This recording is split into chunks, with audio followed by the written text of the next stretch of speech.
Hey Don, just letting you know that I'm having some frustrations with this password protected stuff.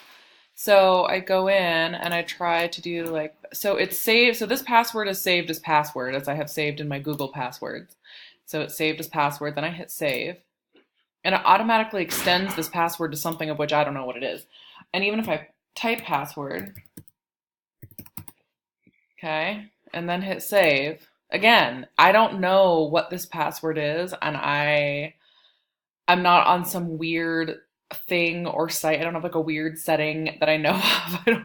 I just don't know why that's happening. And I don't know how how you're going to have access to this website. And again, I'm not in on Monday. So if you want, maybe we could meet up this weekend. I'm actually going to be in Kalispell on Saturday morning. Um, I just want to make sure you can grade this and I can get my grade and all that. So if you have any tips, let me know. If you want to meet up, let me know. There it is. Bye.